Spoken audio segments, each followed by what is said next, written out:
Salut les amis, j'espère que vous allez bien. Je reviens encore aujourd'hui pour parler de l'affaire Pellico ou des V de Mazan. C'est une affaire qui, au-delà des faits, met en lumière les rouages invisibles d'une société qui continue de protéger les agresseurs, d'excuser les violences et de remettre en question la parole des victimes. Ce n'est pas qu'une histoire de justice défaillante, c'est une histoire de culture du V, de patriarcat et de la masculinité toxique.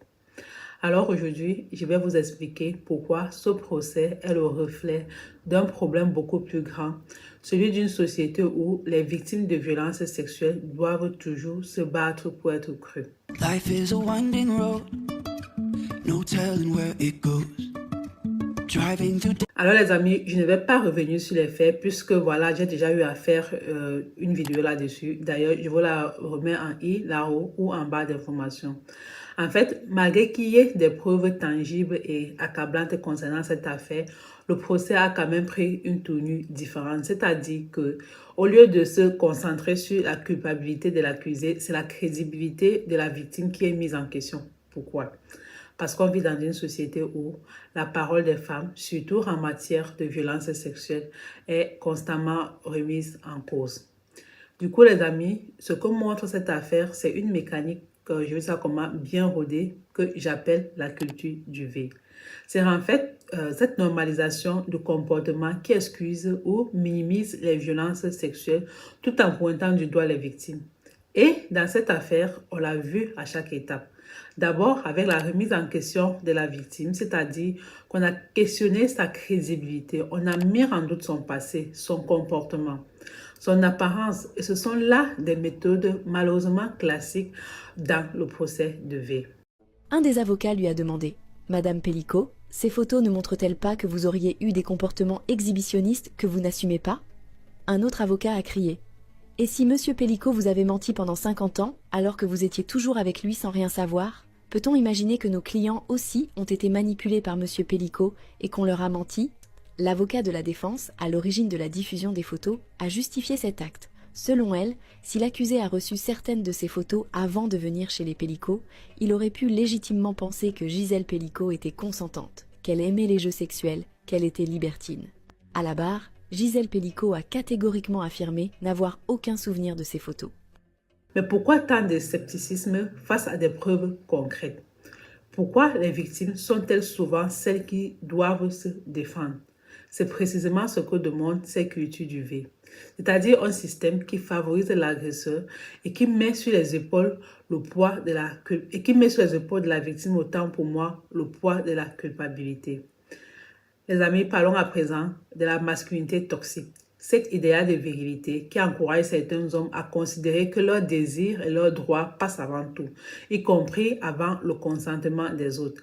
Cette idée que pour être un homme, il faut être dominé et imposer sa volonté et que tout, y compris les corps, peut devenir un objet de conquête. Le mari de Gisèle Pellico a enfin révélé certains détails du processus de viol infligé à sa femme pendant des années. Écoutez, c'est moi qui faisais la cuisine. Elle était souvent dans la pièce d'à côté. Elle a eu des doutes par moments, mais dans la majorité des cas, c'était relativement facile de lui faire avaler la dose de Temesta. Il expliquait que, quand elle était profondément endormie, il était très facile de manipuler le corps de Gisèle. Dans cet état, mêlant désir et mal-être, il pouvait lui retirer son pyjama et l'habiller selon les souhaits de chacun. Le médicament faisait effet pendant 5 heures, ce qui lui laissait largement le temps de tout remettre en ordre après le départ de l'invité. Il prenait quelques lingettes pour une toilette rapide de sa femme avant de la rhabiller, puis il lançait une lessive. Programme économique, adoucissant, soupline, 30 minutes. Le président de la cour lui demande alors comment vous arriviez à gérer le lendemain, à vivre normalement avec cette femme que vous dites aimer plus que tout et que vous aviez préparée et offerte. Dominique Pellico ne s'est pas étendu. Les lendemains étaient pénibles. Je ne la voyais pas en bon état.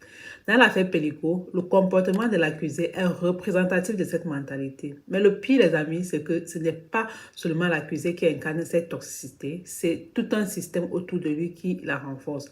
Par exemple, quand les avocats de la défense rient des accusations, ils encouragent cette idée que l'agression n'est pas sérieuse. Ou quand la société blâme les victimes pour leur silence ou leur manque de résistance, elle participe à ce mécanisme. C'est la masculinité toxique en action, c'est-à-dire une irresponsabilité totale, une dévalorisation du consentement et surtout un refus de reconnaître la gravité des actes de violence. On assiste dans les amis à une vraie déresponsabilisation, voilà, il va y arriver, des hommes dans les actes de violence. Enfin, les amis, ce procès ne fait que révéler un patriarcat omniprésent. Ce système qui, dans l'ombre, continue de protéger les hommes, même lorsqu'ils sont clairement en faute. Bon, vous voyez, l'affaire Pélicon est un exemple flagrant. Comment expliquer que, malgré les preuves tangibles, le procès ait mis autant de temps à reconnaître la parole de la victime? Comment expliquer que des avocats puissent se permettre de tourner en dérision les souffrances de quelqu'un? La réponse est simple. Le patriarcat valorise la domination masculine et minimise la souffrance des femmes. Ce n'est pas seulement une affaire de juge, c'est tout un système légal, médiatique et social qui permet à des hommes comme Pélico de se défendre en utilisant la honte, l'humiliation et la manipulation. En fait, l'affaire Pélico n'est qu'un exemple parmi tant d'autres de la manière dont le patriarcat, la culture du V et la masculinité toxique façonnent encore notre société. Du coup, chaque fois que l'on tourne en dérision la souffrance des victimes, chaque fois qu'on s'excuse ou minimise des agressions, on alimente un système qui ne protège pas les plus vulnérables. Ce n'est pas juste un combat individuel entre une victime et son agresseur, c'est une lutte contre un système tout entier. Il est temps que cela change.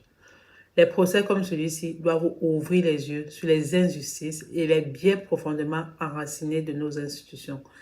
Les victimes doivent être entendues, soutenues et leurs voix ne doivent plus être étouffées par les ricanements des avocats ou, je vais dire ça comment, ou les jugements de la société. Non, il faut arrêter, ça suffit.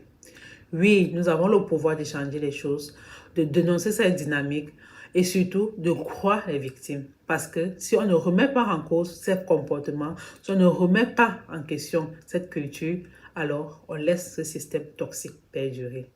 Si nous ne dénonçons pas cette dynamique, si nous n'en parlons pas, alors nous ne faisons que renforcer le silence qui tue.